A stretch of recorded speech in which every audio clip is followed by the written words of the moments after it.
Today we're talking about harmonic progression. What that means is what chords go to what chords. Every time your home base, and this is the essence of tonality, when you're at your one chord, this is your place of rest, of stability, of consonance. Anytime you go away from one, some amount of tension is produced. Once you go away from one, the way you get back to one is like a prescribed pattern, a flow chart. So the one chord, it can go to any chord it wants. It's the place of stability. So it could go to 3, 2, 3, 4, 5, 6, or 7. It could go to any of the other diatonic chords.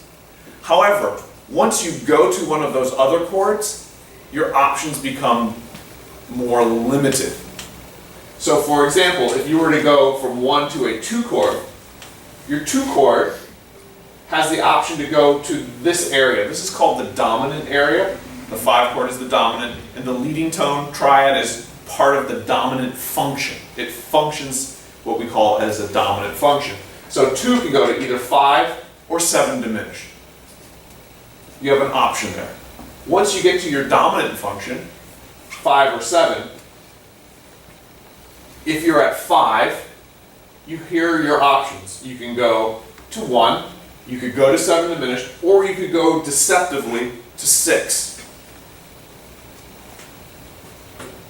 If you happen to be at 7 diminished, you have only one option. You go to 1.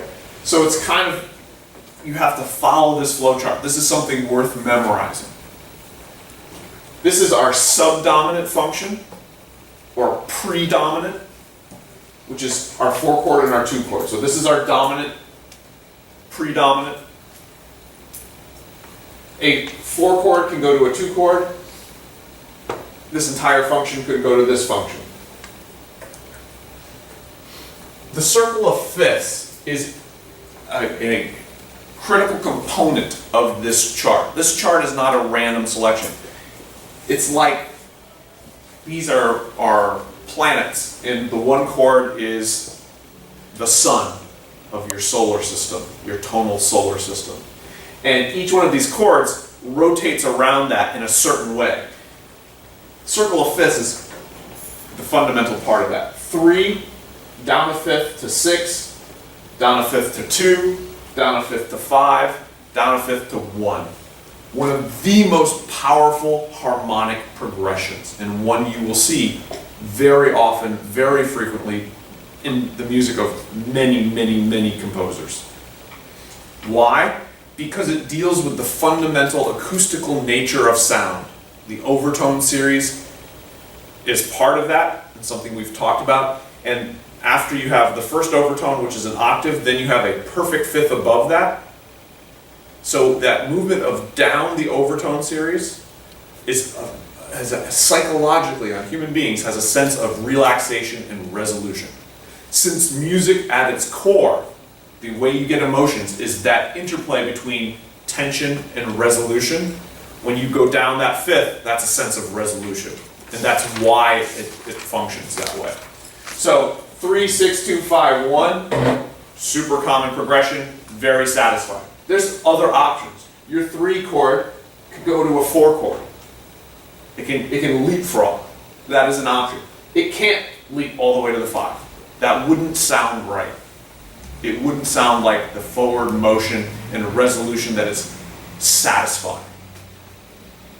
But Dr. Brellochs, composers sometimes do that. Yes, sometimes composers play with our expectations. Sometimes they deny us the expected resolution. That's, again, some of the interplay of tension and resolution. But what I'm giving you here is the most common. And there's a few exceptions. The 5 going to 6 is an exception. That's against our expectations. But it's like the next closest thing to our expectations. So here's our chart, circle of fifths. This is why it's best to call it the circle of fifths and not the circle of fourths. Because when you go down the overtone series, it's down in fifths. That's the powerful thing. Up in fourths. Yes, it's the same pitch and it's an inversion, but it's the fifth is what you want to conceive of as your fundamental harmonic motion.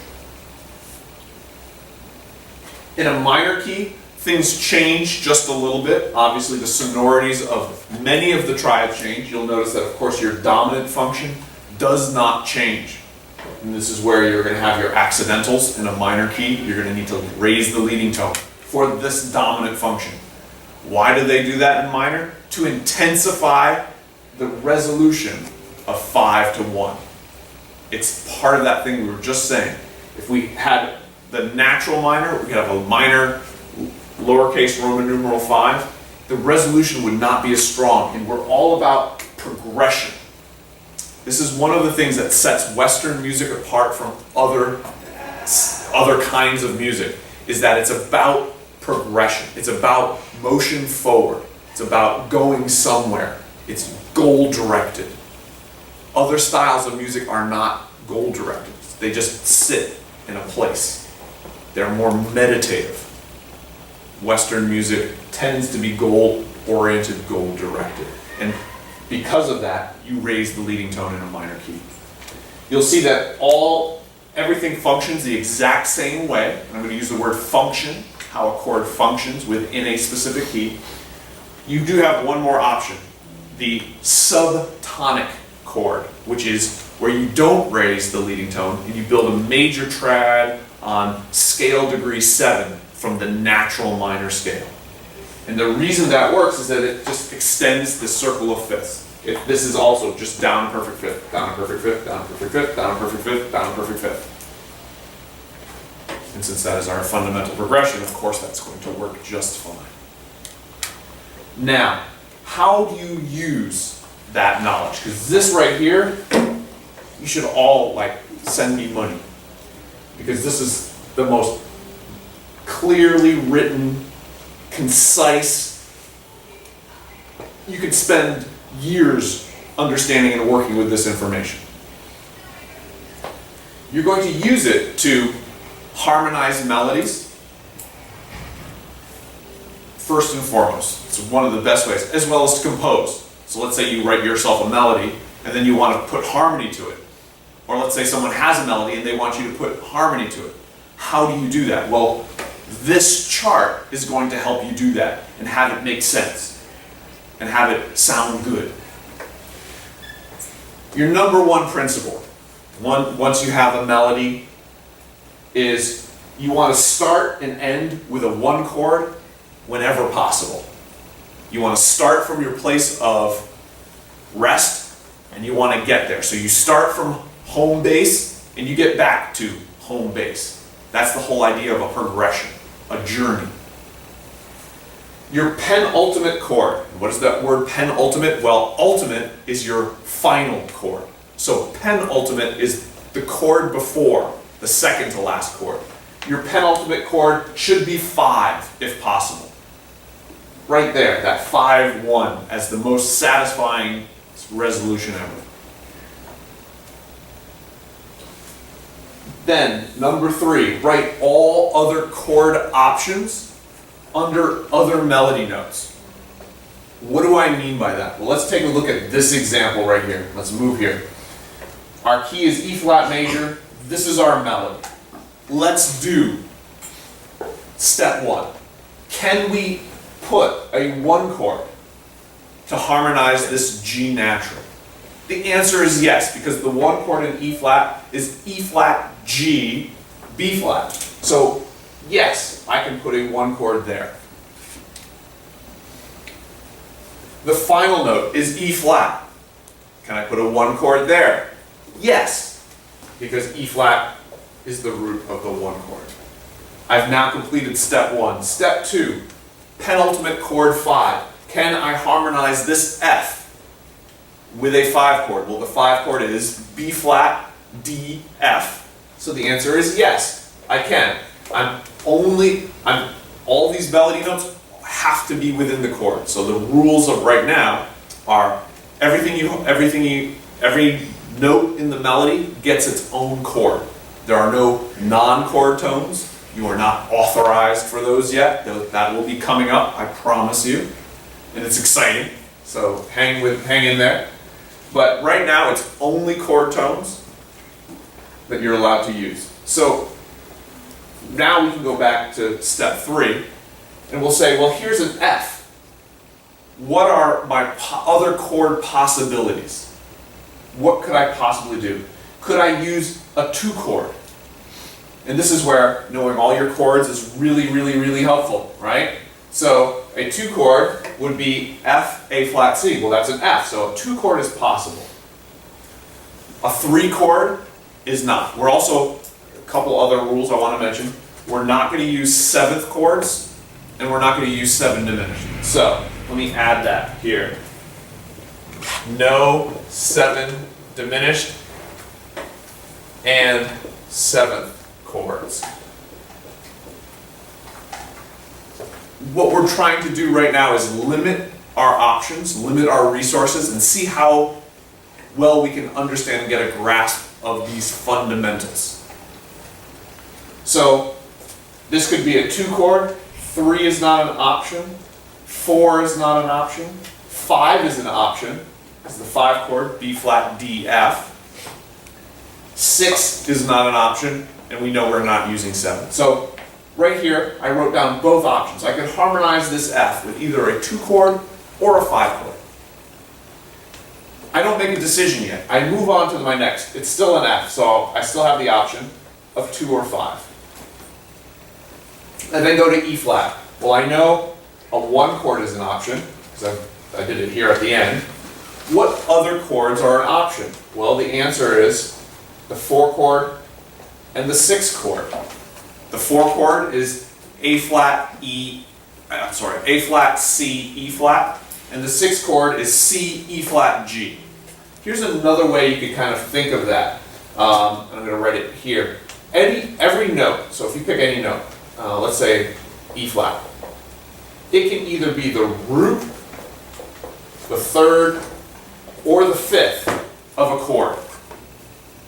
Any note could be the root, the 3rd, or the 5th of a chord. So if I say E flat, if it's the root of the chord, it's a 1-chord. If it's the 3rd of a chord, I just go down a 3rd from there, right? So I could say, here's my E flat, down a 3rd would be a C. That would be a 6-chord. A 3rd down from there would be an A flat, that's my 4-chord. So that's another way that you can very quickly find out. Let me say that again, because that's going to be helpful. Any pitch could either be the root, 3rd, or 5th of a chord. So you take that note and say, well, if that's the root, what is it in my key? Then you go down a 3rd in your key, and you say, well, that could be, now that's the root of my chord, and my melody note is the 3rd of the chord. Then you can go down another 3rd, and say, well, now that melody note is the 5th of the chord. You can analyze each in that fashion. So when we get to the D, if the D was the root of the chord, it would be a 7 diminished. But we're not using 7 diminished at this point. Not an option. We're limiting our resources. Well, if we go down the 3rd from D, we go to a B flat. B flat is 5, so it could be a 5-chord there. If we go down another 3rd, so D, B flat, G, G is the 3-chord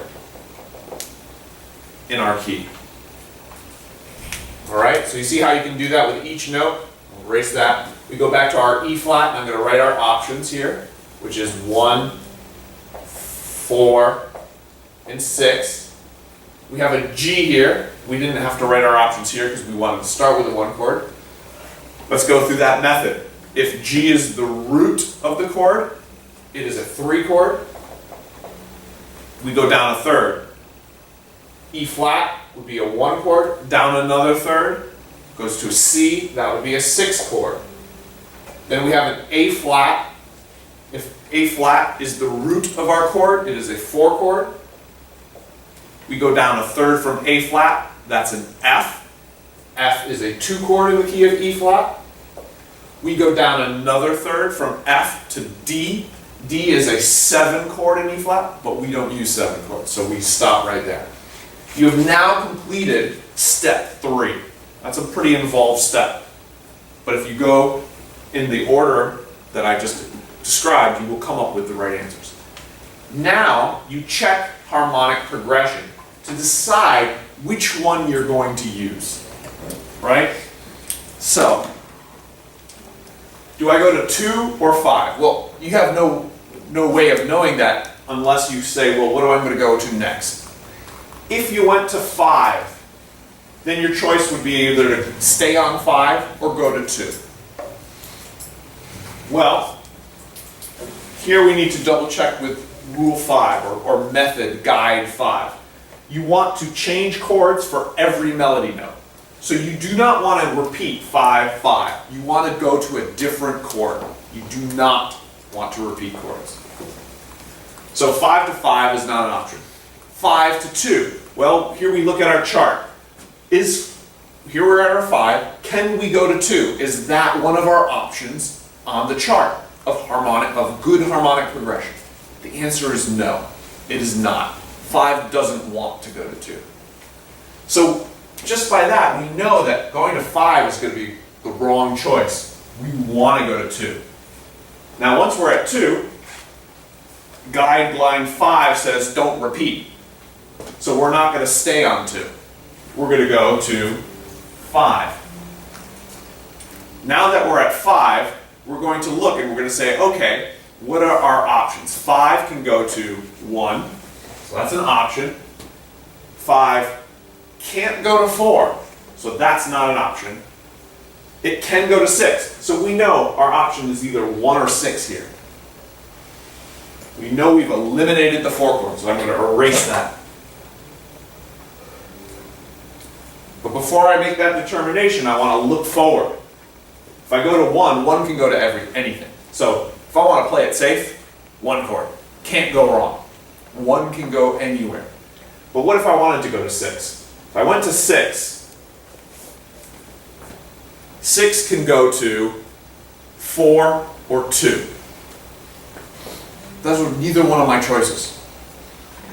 Here, I only can go to 5 or 3. So I know that I don't have an option here. I can't go to 6 either. I'll have to go to the 1 chord. Now 1 chord, we know can go to either one of these, but we need to look forward to determine whether we can do that. So if we chose our 3 chord, again, it can go to 4 or it can go to 6. So we do have options here. If I chose my 5 chord, I could go to the 1, I could go to 6. I've got some options here. I've got more than one option here. So what will become challenging as you start to learn at this stage is sometimes there's going to be more than one right answer. That's when things get way more complicated. So we're just going to pick some. And what I like to do sometimes is when I get to this point where there's not just one right answer. Sometimes I want to go and I jump to the end. And this is what I recommend you do as well. When there's only one choice, you know you don't have any option. You just move forward. But when there's choices, you could be like, I'm going to choose this one, this path, and then all of a sudden, 5 steps later, you have no option. And then you have to go all the way back and backtrack. Let's not try to do that. So what you can do is, since you know this is 5-1, well, 2-4, we know that either one of those can precede the 5. So we're fine there. It does look like we have a lot of options. So let's just pick something that's going to be interesting for us. Let's have a 3 chord because that's going to be interesting. We haven't had one of those yet. We've already had a 5 chord. So let's go for variety. Now 3 can either go to 6 or 4. If I go to 6, I don't have an option here. 6 doesn't go to 3, 1, or stay on 6. So the only option would be go to 4 here. I'd have to go to 4. 4 can leapfrog to 1. That is possible. And then we can go 2, 5, 1. Now that said, 4 to 1 does bear a little more explanation. 4/1 is most often found at a cadence. This is not a cadence, so I'm a little bit concerned with that. The 4/1 cadence, let me play it for you, is if you were to hear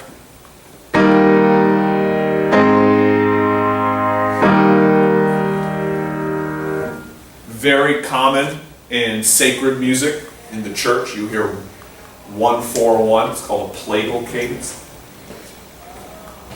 This is not a cadence point. So I'm just not going to risk it right now. I'm going to say, you know what? Let me change my mind on this one. Instead of getting in that 3 chord, let me just play it safe. 5/1. And here, if I do that, then I can't repeat the 1 chord. I can go to the 6 chord here.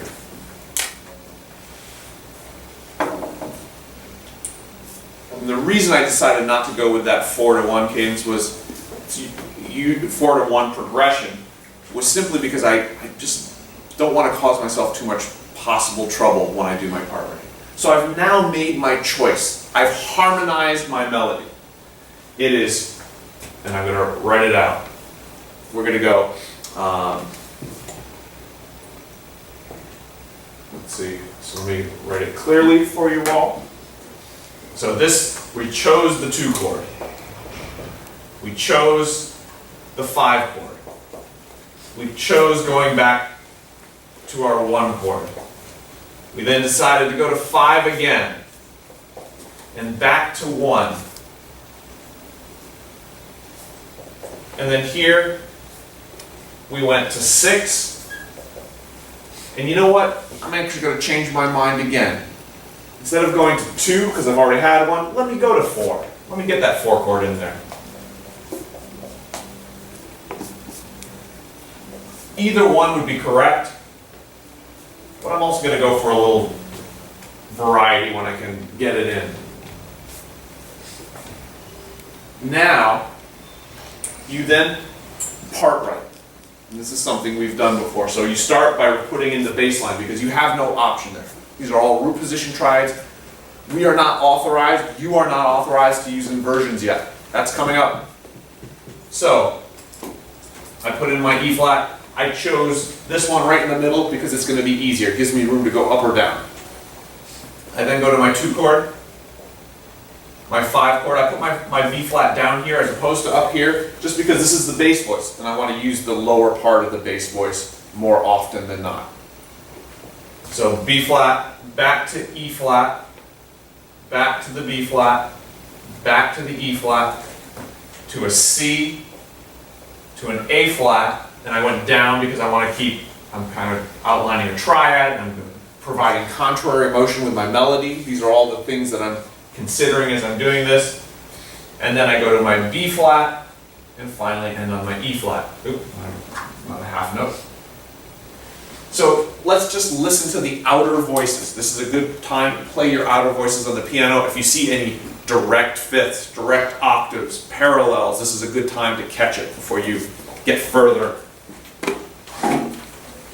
So we have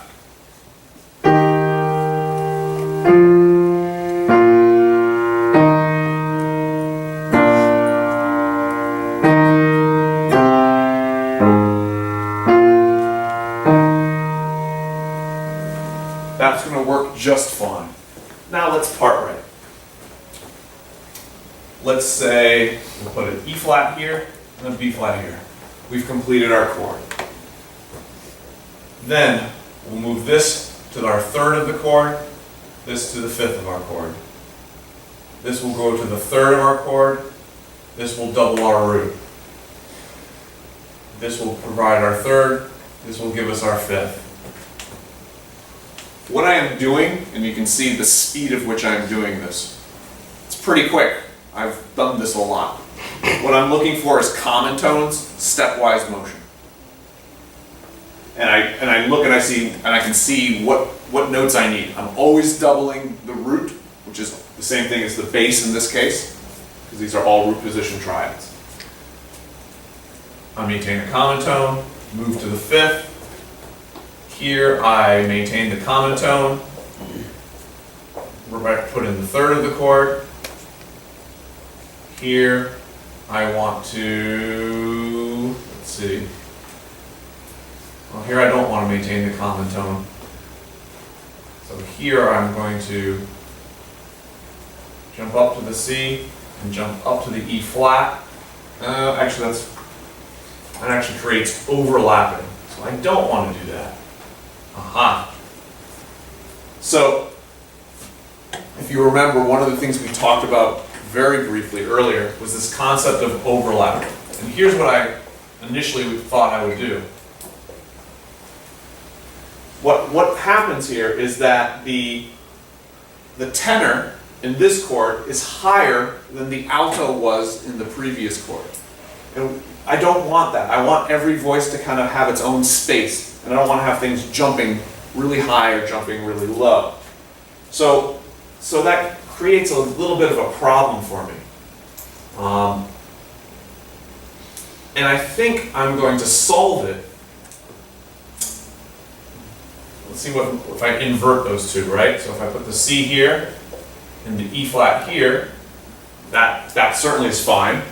That's a perfectly good voice leading option. Feels a little strange having the tenor quite that low, but it's okay, and it works.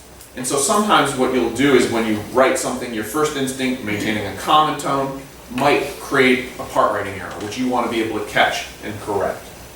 So let's keep going. We then want to we have two A flats, so we need a C and an E flat. We could maintain common tones, so that would be pretty convenient. Here we have a B flat F, we need a B flat and a D. If we put the B flat here, that's a big jump, but I think that will be fine. We don't have any overlapping with the alto because the B flat is still lower than the alto was in this chord. So that is not overlapping. This is a fifth going to an octave. That's okay, it's not parallel, they're different intervals. Then we would resolve by going like that. There we go. We've now successfully harmonized it. All right, let's move forward and look at this next example here. And this is going to be the other component. There's two things you want to be able to use theory for. One is to compose, write, arrange. The other is to analyze, to look at what is and see how it's working. And that's valuable as a performer to understand, oh, for example, this is a 5 chord. It should feel like tension versus, oh, this is a 1 chord or a 4 chord. These things what we're learning about will influence how things should be performed. Sometimes you can tell by just using your ear, but sometimes things are a little more complicated than that. And using your theory to understand how it's working will be very valuable. The other reason to make sure your analytical skills are strong is that's how you're going to discover new information. We're going to look here at this example that I wrote out, and this is part of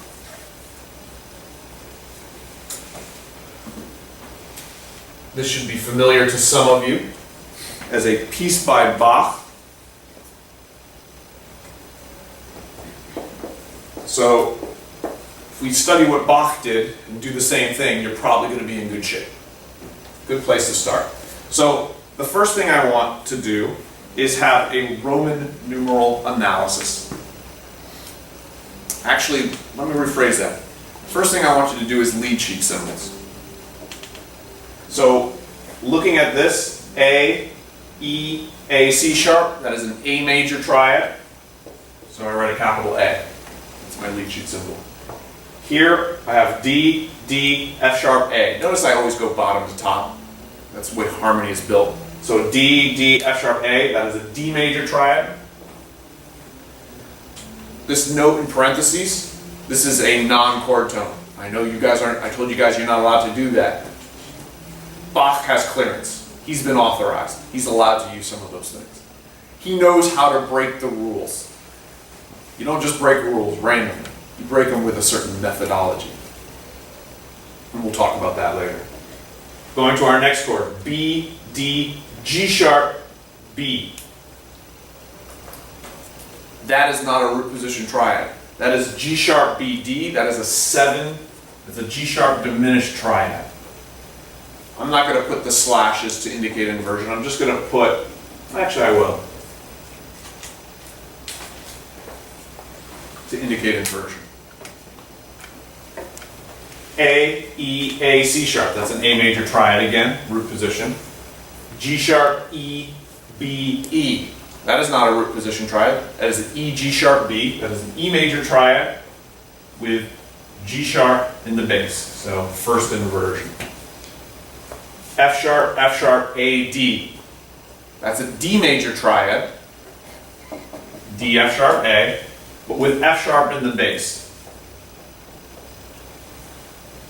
G sharp, E, B, D. That is not a triad. That is a 7th chord. E, G sharp, B, D. That is a 5-7 or E7 with G sharp in the bass. A, E, A, C sharp. That is our root position A major triad again. C sharp, E, A, E. That is again an A major triad, but no longer in root position, but in first inversion. So A major triad, C sharp in the bass. D, F sharp, A, D. D major triad. E, non-chord tone. To A, E, A, C sharp. That is our A major triad. D, F sharp, A, B. That is not a 7th chord. And do take note of how you write a second. You write it so that the stems line up. One stem goes up, one stem goes down. You offset the note heads.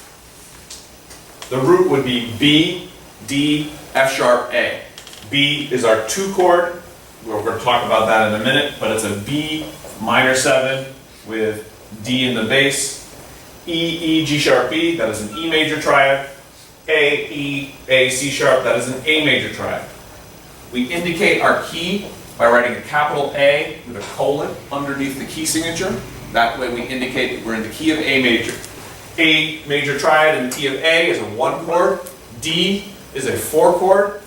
G sharp is a 7 diminished, and it's in first inversion, so we put a 6 to indicate first inversion. A is a 1 chord. E is a 5 chord. G sharp indicates first inversion. D is a 4 chord. This one is in first inversion. This is a 7th chord in first inversion, so we put 5, 6, 5. 1 chord in first inversion. 4 chord, 1 chord.